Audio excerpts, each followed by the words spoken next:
Et des juges d'instruction vont enquêter sur le scandale de la Dépakine. Le parquet de Paris a ouvert une information judiciaire. 52 kilos de cocaïne pure, un réseau de trafiquants démantelé. Des arrestations filmées et retransmises en direct à la télévision. Nous sommes au Pérou en mars dernier et l'info fait la une des médias. Menottés, Jérémy et Moïse, deux Français, sont arrêtés et accusés d'être en lien avec le plus gros cartel local. La drogue a été saisie dans l'immeuble où ils résidaient. Les deux Français, arrivés quelques jours plus tôt dans la capitale, clament leur innocence depuis une prison de haute sécurité. Depuis, un grand avocat français, Franck Berton, tente de les sortir de l'enfer. Enquête signée Hélène Gauthier. Lima, capitale du Pérou, à 10 000 km de Paris. Il est 7 h du matin. Nous retrouvons Franck Berton, l'avocat très médiatique, spécialiste des dossiers de Français emprisonnés à l'étranger. Go. Donc on a 2 heures de route à peu près, Emmanuel. Non? Oui. Peut-être moins, peut-être moins. L'avocat vient d'atterrir à Lima. Il va rencontrer pour la première fois de nouveaux clients arrêtés pour trafic de drogue il y a 3 mois. Jusqu'à présent, seul Manuel Catalino, son collaborateur au Pérou, a pu les voir. Manuel, tu vas les voir quoi, une fois par semaine, toi? Une fois par semaine. Ouais, et tu leur apportes de la nourriture, des choses comme ça, non? Non? Je suis interdit. Interdit. Je leur apporte de l'argent. De l'argent? Et je dois la cacher car c'est interdit d'entrer d'argent aussi. Ah oui. Et tout coûte cher. Ils doivent acheter même l'eau. L'eau. Franck Berton ne cache pas son inquiétude, car les deux Français sont incarcérés dans la prison la plus dure du Pérou. La prison est là-bas. D'accord. Ce bleu de là. Piedras Gordas est une prison de très haute sécurité, coincée entre montagne et désert, où sont concentrés les plus dangereux membres des cartels locaux. Les deux Français sont détenus dans le pavillon 7, qui impose le régime carcéral le plus sévère.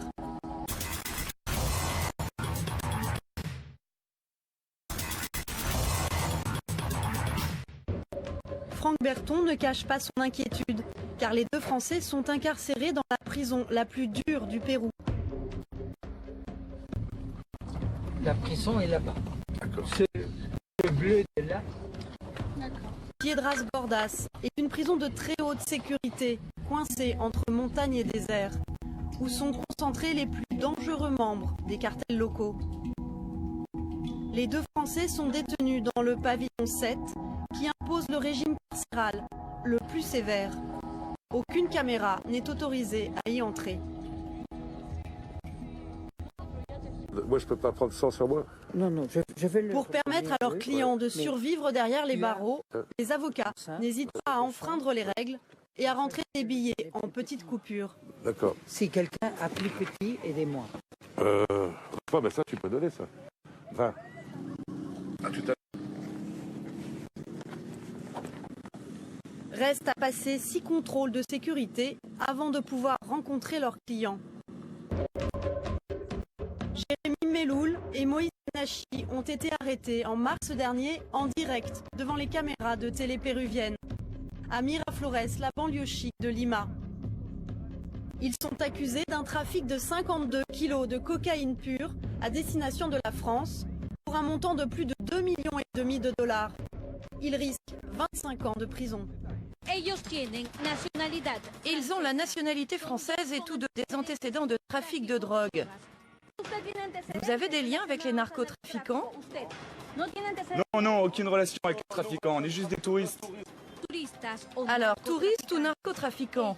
Eux et au moins 6 autres Péruviens ont été arrêtés comme faisant partie d'une organisation internationale de trafic de drogue.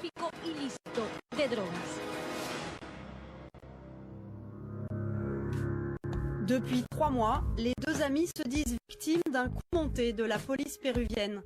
Comment et pourquoi se sont-ils retrouvés au cœur d'un trafic de drogue de cette ampleur? Après avoir passé 2 heures avec leurs clients, les 3 avocats ressortent avec une conviction. Le dossier de la police est vide, il ne tient pas la route. a une réponse à tout. On a une réponse à tout. On n'a pas de choses qui sont pour nous gênantes, qui laisseraient penser qu'ils seraient mêlés à un trafic de stupéfiants. D'abord, pourquoi ils seraient venus ici, au Pérou, chercher 50 kilos de drogue, pour en faire quoi? Pour les ramener où? Comme l'un d'entre eux dit, moi j'ai un sac à dos, j'allais les mettre dans mon sac à dos et puis aller où, et puis passer par la Paz et puis ramener où voilà, ces types. Puis, comment on pouvait payer? On n'a pas d'argent. Hein, ils avaient dépensé leur argent pour cet appartement pour se loger. Qui sont ces deux Français arrêtés au Pérou? Que faisaient-ils réellement à Lima? Nous nous sommes rendus à Nice, où ils vivaient avant leur arrestation. Ils ont grandi tous les deux dans le quartier de l'Arena, à côté de l'aéroport. À 29 ans, Moïse n'a jamais fait parler de lui.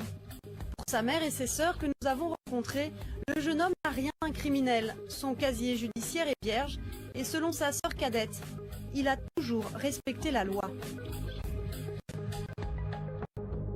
Lui, il reçoit une amende à la maison, il va directement la payer. Une seule amende de toute sa vie pour sa voiture, il a eu 60 euros. 60 euros, il est parti en courant pour aller la payer. Pour vous dire, c'est quelqu'un de tellement correct, mais jusqu'au bout. Il a tout sourire. Après des études d'hôtellerie, Moïse a enchaîné les jobs dans la restauration comme serveur. Depuis l'âge de 16 ans, il travaille. Il n'a jamais demandé, même pas un centime, ni à ma mère, ni à mon père, ni à ma grande sœur, à personne. Il a toujours travaillé. Toujours. C'est bon, on pleure pas, il va sortir, Moïse. De toute façon, il va être là. Il nous reste juste les yeux pour pleurer, les photos à regarder. Au jour d'aujourd'hui, si on apprend qu'il reste les 25 ans de prison, ça va être un coup de massue, en fait, pour toute la famille. On croise les doigts et j'espère qu'il va sortir le plus rapidement possible.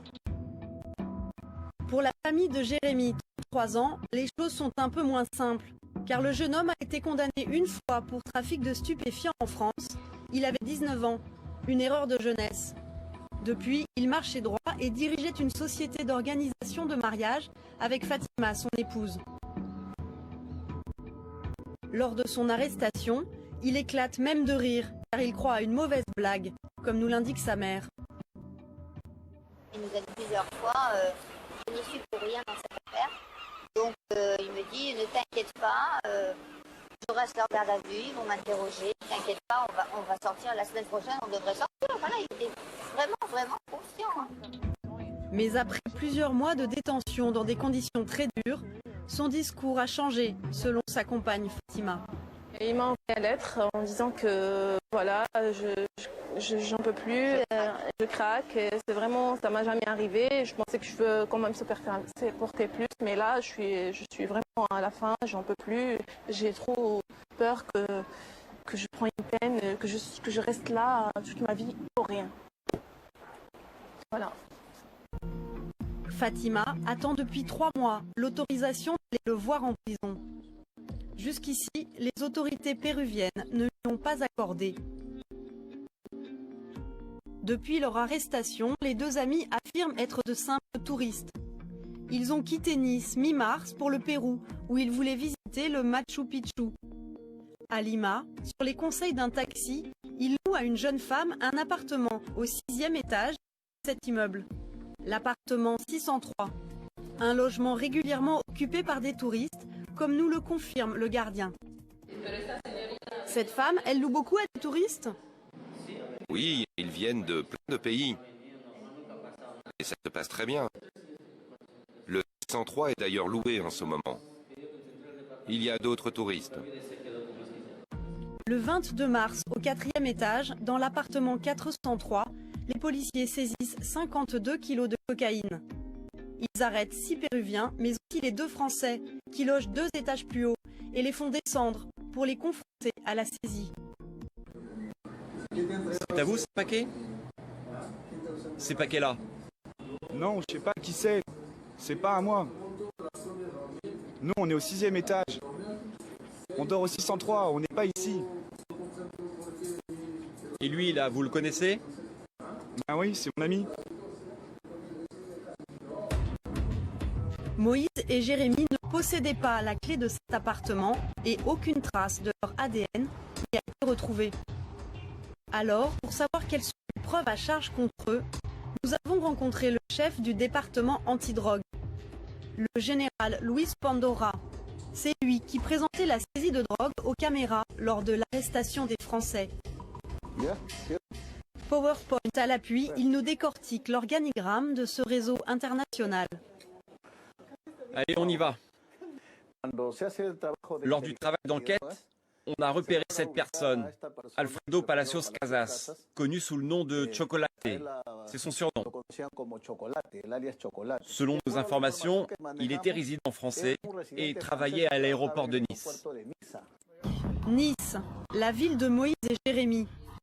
D'après la police, c'est donc Chocolaté qui faisait le lien entre les Péruviens et les Français. Mais se connaissaient-ils réellement? Chocolaté, Moïse et Jérémy affirment que non, ils ne se sont jamais vus. Pourtant, la justice péruvienne aurait des preuves, comme nous le soutient le procureur de la Nation qui dirige l'enquête. Il existe des vidéos des Français avec les Péruviens impliqués? En effet, elles existent. Tout est enregistré. De Moïse et Jérémy? Oui, de Moïse et Jérémy. Avec qui? Ça fait partie de l'enquête. Et oui, on a des enregistrements. Il y a aussi d'autres preuves que nous gardons. Je ne peux pas vous en parler pour ne pas compromettre l'enquête. Mais oui, tout ça nous démontre qu'ils sont impliqués. Hors caméra, le procureur acceptera finalement de nous laisser consulter le dossier. Mais sur toutes les photos qu'il a bien voulu nous montrer, Moïse et Jérémy apparaissent seuls dans la rue, sans aucun complice. Alors, secret de l'instruction ou dossier vide? Les deux Français, eux, affirment être détenus sans preuve. À Lima, 2 jours plus tard, nous retrouvons Franck Berton, l'avocat, et Fatima, la femme de Jérémy. Elle a enfin obtenu l'autorisation d'aller le voir en prison. Bonjour. Ça va bien? Ça va, Yvo. Très bien. Je suis content de vous rencontrer. C'est Yasmina Ben Mokhtar, enchantée. Vous êtes plusieurs fois au téléphone. On s'est déjà parlé. Après 24 heures de voyage, la jeune femme est avide de nouvelles. Mais l'avocat ne va pas la ménager. Vous avez vu Jérémy? Oui. Bah, il vous attend.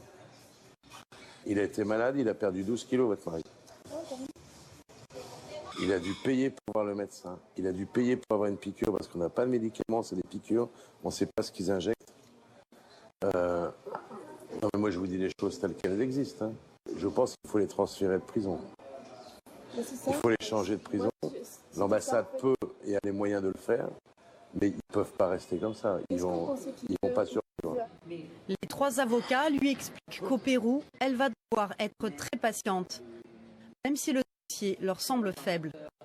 Il n'y a pas une photo, il n'y a pas une vidéo, il n'y a rien. On a beau leur dire non, ils vivaient au 6e étage, ils n'étaient pas au 4e étage, ils les connaissent pas, il n'y a rien, il n'y a pas de charge, il n'y a rien.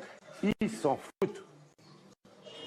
Mauvais endroit, au mauvais moment. Moi, j'ai déjà vécu ça dans certains dossiers. J'ai déjà vécu. Ça prend du temps, on y arrive. La vérité, elle finit toujours par sortir. Et pour l'instant, la seule préoccupation, c'est de s'occuper d'eux qui sont dans un état de détresse absolue, de conditions de détention ignobles. Moi, j'en ai fait des prisons, j'en ai vu des prisons. 3 mois à dormir par terre, sans eau, sans nourriture, c'est une honte. Moi, je suis choquée là. Oui. Ça me choque parce que je ne sais pas ce qui va se passer. J'avais beaucoup d'espoir qu'on va trouver Une solution. des solutions. Très abattue, Fatima s'accroche à l'espoir de voir Jérémy dès le lendemain. Il est 3 heures du matin, elle est déjà en route pour la prison. Manuel l'accompagne. J'ai peur de ne pas pouvoir tenir devant lui, que je craque moi aussi. Et je sais que si je craque, lui aussi il va craquer parce que il attend pas ça. Il attend vraiment que je sois forte. Mais moi je suis au bout maintenant. J'ai passé par plein de trucs. Ouf. Il est 4h30. L'arrivée de nuit à la prison est très impressionnante pour la jeune femme. Des groupes d'épouses se massent peu à peu devant le bâtiment. Ici, plus on arrive tôt, plus on entre tôt. Elles sont bientôt 500 à attendre. Fatima, elle, peut espérer entrer vers 11h du matin. Le jour se lève, les épouses se font belles. Mais Fatima, elle, n'est pas prête. Il y a un problème. Il faut des sandales. Elle passera pas les contrôles comme ça. Non, tu peux pas avoir ça. Comment je peux pas avoir ça? Les lacets? Les lacets sont interdits. Elle court s'acheter des chaussons dans une des échoppes installées exprès devant la prison. Mais aussi une jupe, car c'est l'uniforme imposé aux femmes de détenues pour faciliter les fouilles. Et le parcours de combattant n'est pas terminé. Fatima est venue avec 28 kilos de nourriture au lieu des 15 autorisés. Alors, pour éviter les problèmes au contrôle, il va falloir se montrer généreuse avec les gardiens. Tu dois lui mettre l'argent. Oui, non, mais je suis prête à payer pour que je puisse lui ramener tout ce qu'il a besoin. Elle n'a pas mangé, ça fait 3 mois, elle n'a pas bien mangé, ça fait 3 mois qu'il est sans habit, qu'il a froid. Encore 3 heures d'attente et Fatima entrera enfin dans l'enceinte de la prison. Les avocats de Jérémy et Moïse ont demandé à ce qu'ils soient transférés dans un établissement moins dangereux le temps de l'instruction. Mais à ce jour, aucune autorisation ne leur a été accordée et aucune date n'a été fixée pour leur procès.